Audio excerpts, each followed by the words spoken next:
Tapi Pak Jokowi ini kan pemimpin yang negarawan ya.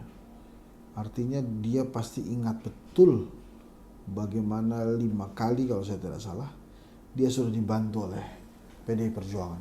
2 kali jadi wali kota, 1 gubernur, 2 periode presiden. Plus 2. Gibran jadi wali kota Solo, Bobi jadi wali kota Medan. Mas Gibran kan, anak presiden kan. Pastinya jauh lebih mudah. Betul. Aksesnya ketimbang anak-anak pejabat lainnya gitu ya. Pada saat Mas Gibran begini ya, saya sih bisa ngebayangin nanti akan diikuti oleh banyak anak-anak muda untuk menjadi pemimpin.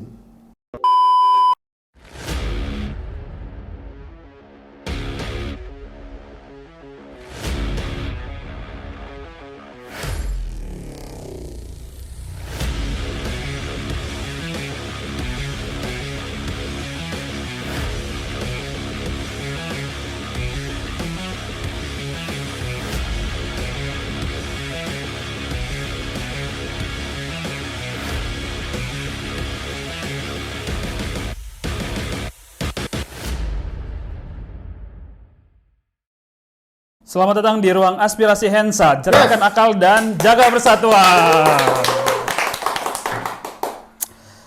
Bang, gimana kabarnya Bang hari ini Bang? Ya beginilah bro. Yes. Makin cerah aja nih Bang hari ini Bang. Iya, ini kita ngebahas apa? Hari ini kita bahas mengenai undang-undang pemilu nih Bang, yang kemarin baru diserahkan filenya dari DPR ke MK. Oke. Mengenai batas usia capres dan cawapres Bang, yang bakal berubah. Iya, Yang tadinya itu kan 40 ya Bang ya. Ini katanya mau dirubah Bang, bisa 35, bisa 30, bahkan bisa 25 Bang isunya. Itu gimana Bang ya? Waktu itu tuh 35, terus diubah jadi 40. Terus bertahan cukup lama. Ya. Kalau misalnya mau diubah lagi, harusnya nggak ada batasan selain batasan seperti yang ada dalam undang-undang. Ini maksud gua. Setiap orang itu kan berhak dipilih dan memilih kan. Betul banget Bang. Itu umurnya 18 tahun kalau saya nggak salah di undang-undang. 17 atau 18 itu, tolong dicek ya. Ya. So artinya kalau mau diubah, ubah lagi ke angka itu. Karena kita mengacu pada undang-undang yang mengatakan berhak dipilih dan memilih. Kalau kemudian saat ini ada yang ingin ya mengusulkan perubahan undang-undang, terus kemudian membatasi tetap mulai 35, itu kan bertentangan dengan undang-undang yang lain tuh. Jadi menurut saya, mestinya kalau mau diubah, ubah sekalian jadi 18 tahun tuh. Gitu ya. Sehingga sama seperti aturan yang lain gitu. Undang-undang yang lain menyatakan, atau undang-undang dasar tuh, setiap warga negara berhak memilih dan dipilih gitu. Jadi jangan nanggung-nanggung gitu kan. Kalau nanggung seperti ini kan kesannya jadi untuk kepentingan orang per orang. Padahal kan kalau namanya undang-undang, kepentingan ini kepentingan bangsa dan negara. Iya. Jadi harusnya sekalian aja di 18. Jangan nanggung-nanggung gitu ya. Nah, itu dia Bang, justru menarik tuh di situ gitu kan. Kok kenapa nggak dirubah ke 18 saja? Kan kayak kalau kayak KTP kan 17 tuh udah dapat ya. Nah, ini kok kenapa enggak gitu kan. Nah, apakah nih Bang ada indikasi untuk memang kepentingan golongan tertentu aja nih Bang? Gibran. Iya, gitu. Ya kalau kemudian nanti ditetapkan sama omnya ya, turun ini kan ketua MK-nya omnya tuh. Iya. Kalau kemudian ditetapkan sama omnya bisa 35, terus kemudian Gibran maju, saya sih nggak kaget. Jadi artinya desas-desus gosip-gosip politik yang terjadi di masyarakat itu kejadian beneran bahwa memang ini tuh untuk Gibran gitu ya. Jadi saat ini memang sisi kenegarawanan seorang Jokowi itu benar-benar diuji tuh. Apakah dia mengizinkan atau tidak? Kan sebetulnya dia bisa tidak mengizinkan kan. Betul. Untuk anaknya tidak maju gitu. Ya. Demi memenuhi kepatutan dan kewajaran tadi. Ini boleh gosip nggak sih? Nah, boleh Bang, silakan. Boleh dong. Gosipnya itu ini tetap 40 bro, tapi dikasih catatan. Apa tuh Bang? Kecuali bila sudah memimpin daerah, sudah menjadi kepala daerah. Jadi tetap 40 tahun, tapi kalau sudah memimpin daerah boleh tuh di bawah 40. Itu gosipnya, keputusannya bakal kayak gitu tuh. Wah. Jadi nggak terlalu Gibran lah.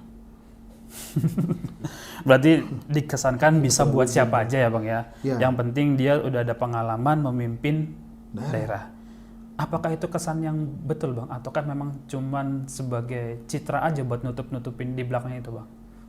Iya, kan nggak banyak anak muda yang pernah mimpin daerah ya. Ya nggak banyak sih Bang, cuma kan kalau kita ngomongin kesempatan kan harusnya berlaku buat semuanya. Ya, berlaku buat semua, Ya. betul. Makanya semua kepala daerah yang masih muda, yang belum 35 bisa mencalonkan diri jadi wakil presiden atau presiden. Gitu. Nah, menariknya ini kan kalau memang diputuskan begitu ya tetap aja Gibran bisa. Nah, pertanyaannya selanjutnya, ini Gibran ini bakal jadi wakilnya Ganjar atau bakal jadi wakilnya Pak Prabowo? Desas-desusnya kan Pak Prabowo tuh. Iya, betul banget Bang. Walaupun seperti di video atau di edisi sebelumnya, saya pernah mengatakan Pak Prabowo ini MIJ, menunggu instruksi Jokowi aja. Jadi kalau Pak Jokowi instruksikan, itu anak saya lah yang jadi wakil. Jadi itu Mas Gibran tuh. Nah, tapi masa iya bisa seperti itu ya? Karena kan Mas Gibran ini kan kadernya PDI Perjuangan. Iya, Sementara PDI Perjuangan kan sudah punya Ganjar Pranowo ya. betul Pak. Jadi ini sebuah episode yang menarik juga sebetulnya. Episode yang pertama itu, akankah sang paman memutuskan yang hasilnya bisa dimanfaatkan oleh keponakannya, gitu kan? Kemudian yang kedua, akankah kader PDI Perjuangan, partai pemenang pemilu, ditinggal kadernya demi mendapatkan kekuasaan yang lebih tinggi. Kemudian yang ketiga, ini yang penting nih, bagaimana tuh hubungan antara Pak Jokowi dengan Ibu Mega nanti ya, bila Mas Gibran pindah ke kubu Pak Prabowo. Walaupun akhir-akhir ini kan memang banyak momentum mengarah ke sana tuh, momentum politik untuk membesarkan ya, atau menjadikan atau meng-create lah momentum untuk Prabowo Subianto. Yang paling terakhir itu ya kunjungan Budiman Sujatmiko ke Pak Prabowo tuh. Iya tuh Pak.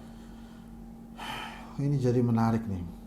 Pak Prabowo bukan hanya ada Erick Thohir, Sandiaga Uno, Ridwan Kamil, Khofifah, tapi juga akan ada Gibran Rakabuming Raka atau Budiman Sujatmiko sebagai wakil presiden.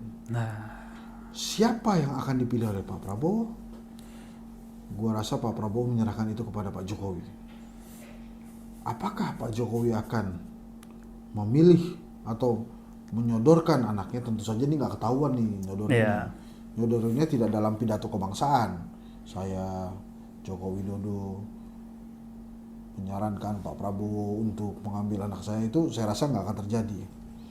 Ataukah dia akan mendorong Budiman Sujatmiko yang merupakan orang dekatnya akhir-akhir ini gitu ya kepada Pak Prabowo gitu ya.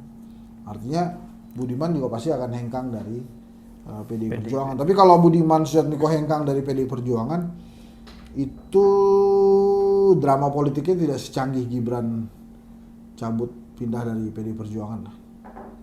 Dan Pak Jokowi sih nggak bisa bilang, wah anak itu sudah besar, sudah bisa menentukan pilihan. Loh, Mas Gibran kan sampai di posisi sekarang kan karena bantuan PDI Perjuangan kan. betul itu dia Pak.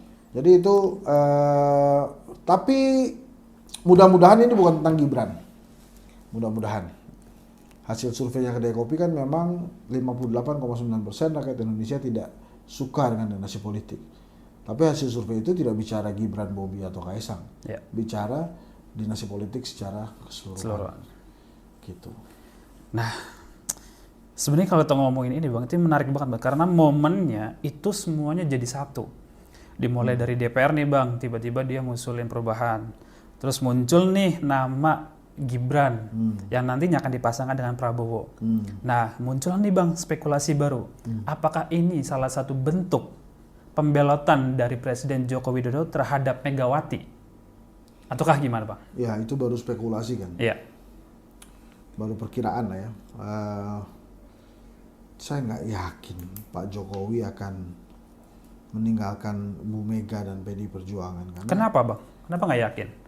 Kan kalau di politik kan semuanya bisa berubah dalam sekian detik pun bisa jadi pak itu bang. tapi Pak Jokowi ini kan pemimpin yang negarawan ya.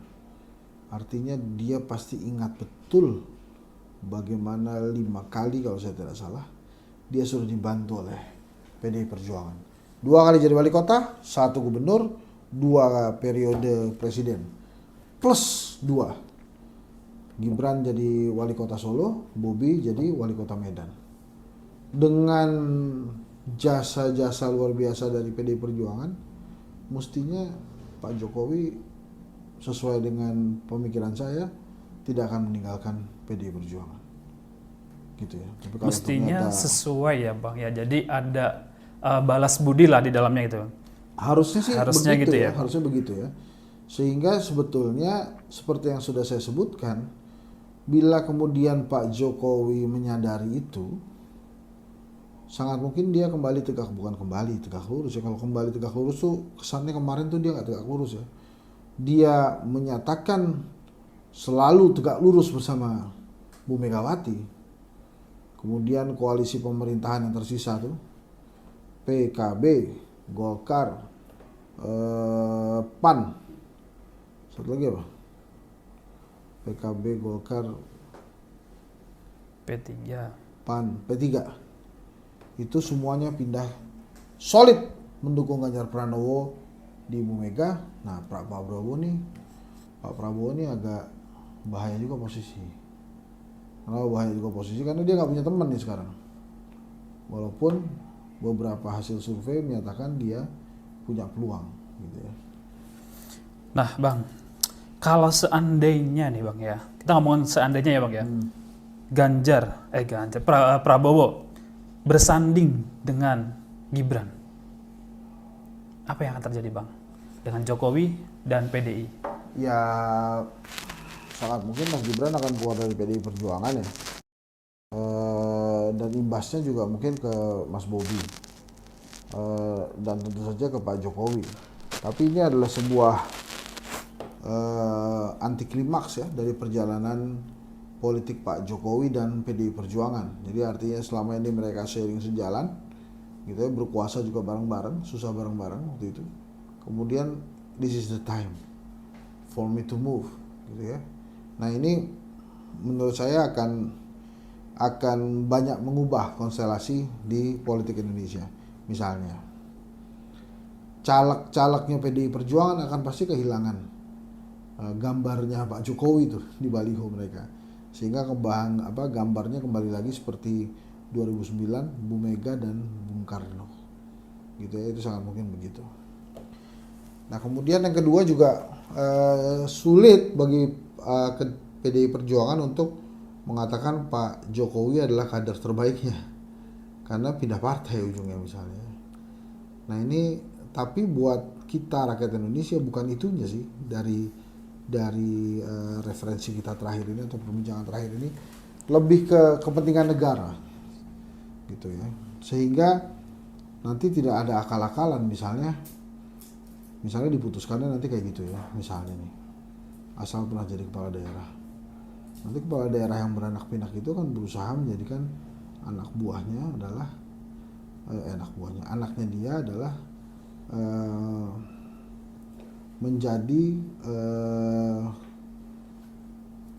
kepala daerah, gitu ya, yang akhirnya bisa menjadi calon presiden atau wakil presiden. Jadi dibikin aja, pokoknya ya anaknya masih 18-20, jadiin aja gitu kan, jadi kepala daerah termuda gitu.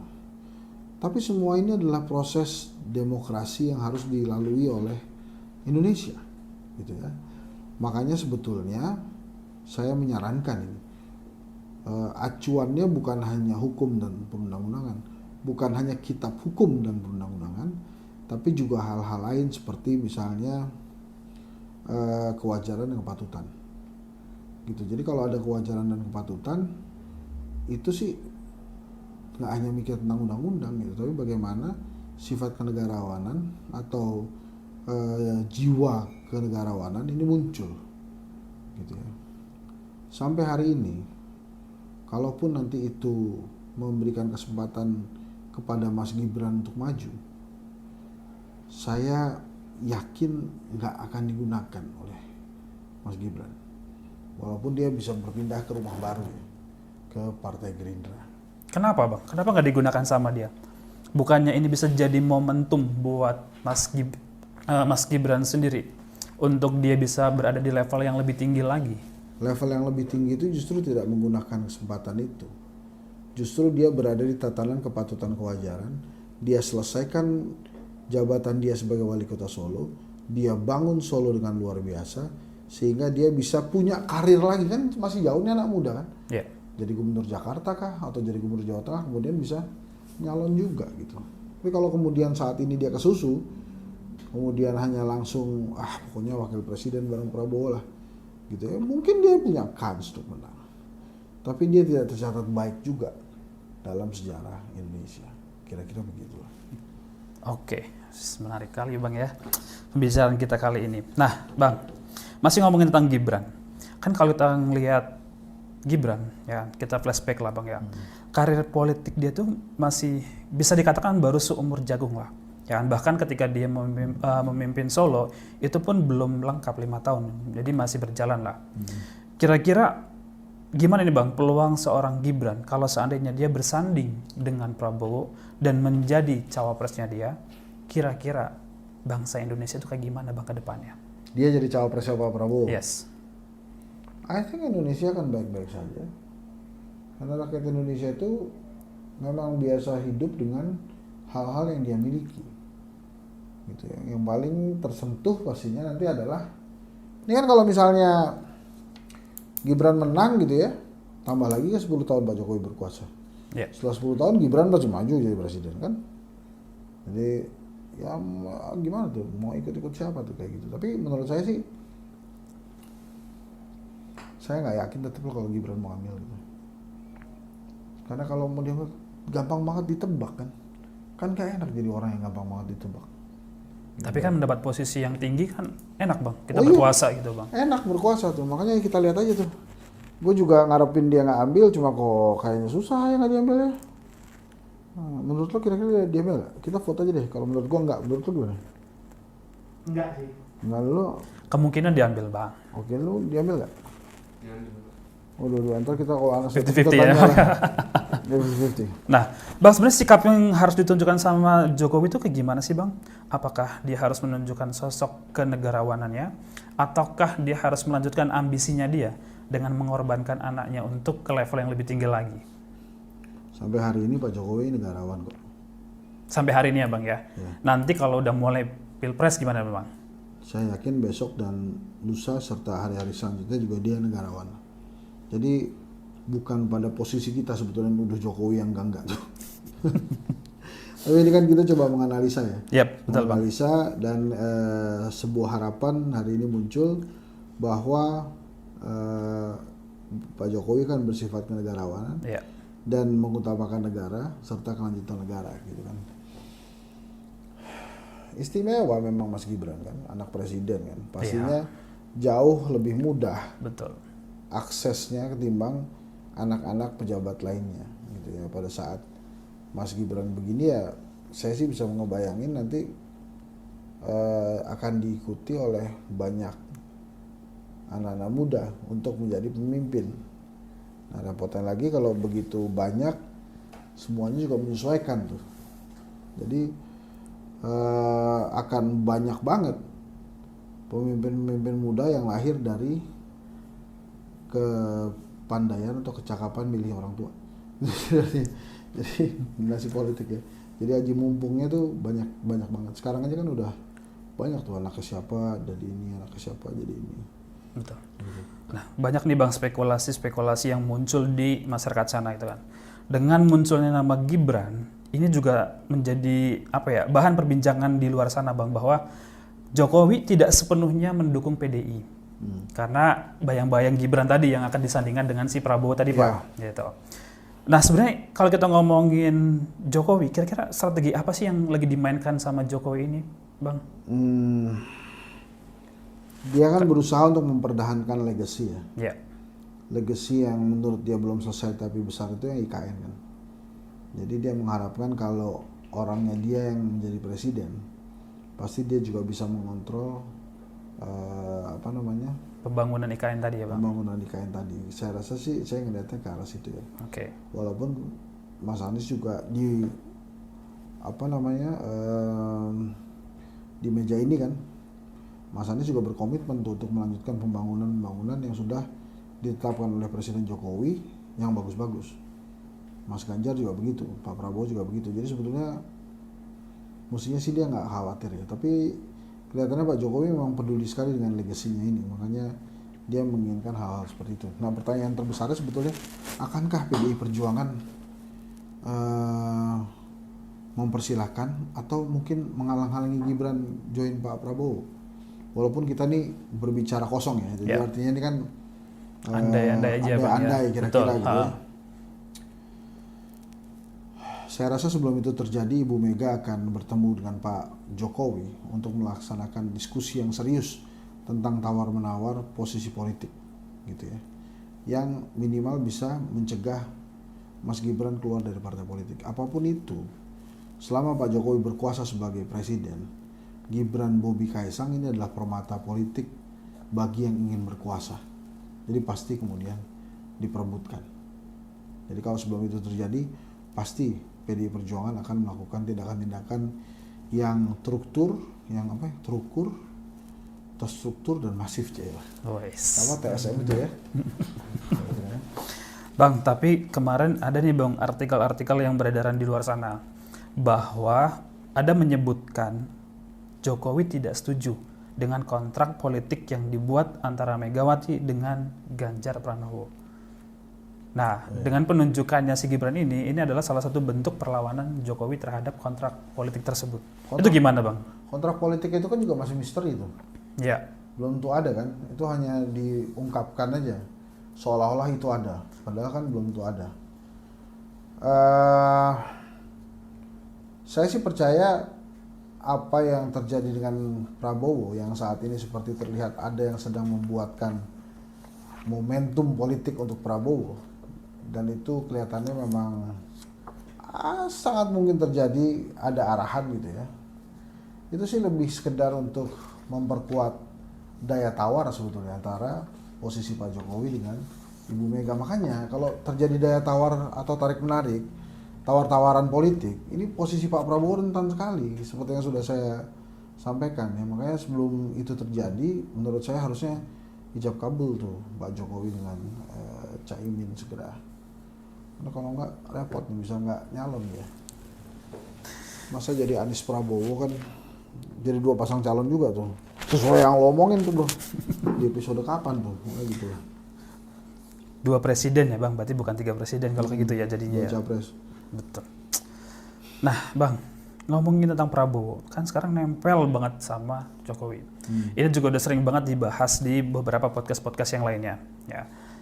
Kalau Bang, posisi Prabowo selalu nempel dengan Pak Jokowi, apakah Prabowo nggak punya program kerja sendiri? Apakah dia cuma meneruskan legasi? Ya dia bilang begitu kan, dia akan melanjutkan Pak Jokowi. Makanya saya pernah berkelakar tuh, oh ini enak nanti Pak Prabowo dan Pak Ganjar nih, kalau hanya berkali-kali bicara akan melanjutkan, nanti pas pendaftaran capres di KPU, kasih aja visi misi Pak Jokowi tahun 2019 kan, nggak tulis akan melanjutkan ini, gitu. Tangan-tangannya Prabowo Subianto di bawah, enak tuh kan, kasih. Berarti nggak ada kerja dong Bang kalau gitu Bang? Nggak ada kerja mikirin visi misi. Iya. Tapi kalau kerja meneruskan kan ada.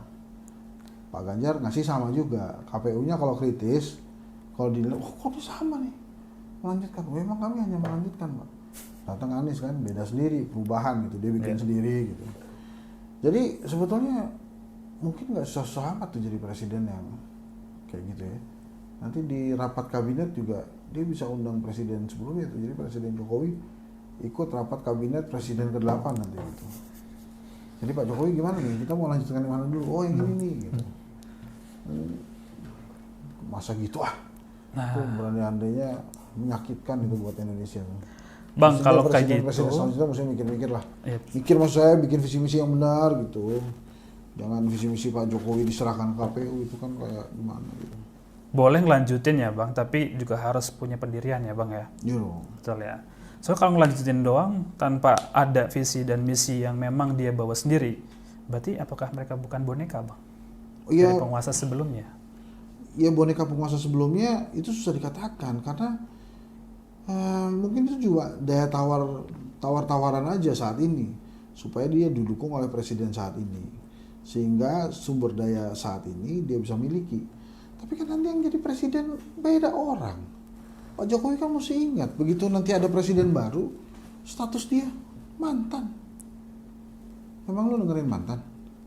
Enggak lah Pak. Sorry Pak Jokowi, Anda ini mantan. Loh, tapi kan waktu itu, waduh, ya dulu lah. Sekarang Beda itu ya Pak. ada lagunya tuh. Tapi janji tinggal janji. Iya.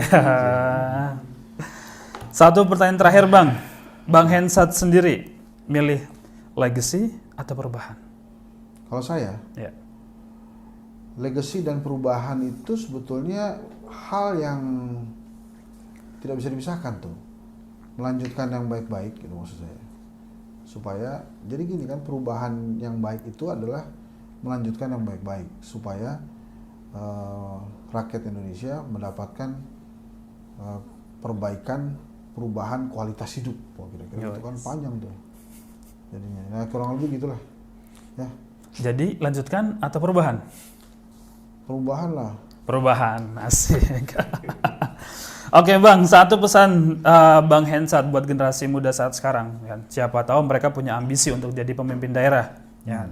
Dengan adanya undang-undang yang bakal berubah ini, berarti kan ada lampu hijau tuh Bang, buat generasi muda. Nah kira-kira satu pesannya itu apa Bang? Ya kalau memang Anda merasa patut untuk memimpin, maka ya pimpinlah, jadi pemimpin. Dan itu bisa dimulai dari level SD, SMP, SMA kan, bahkan hingga kuliah.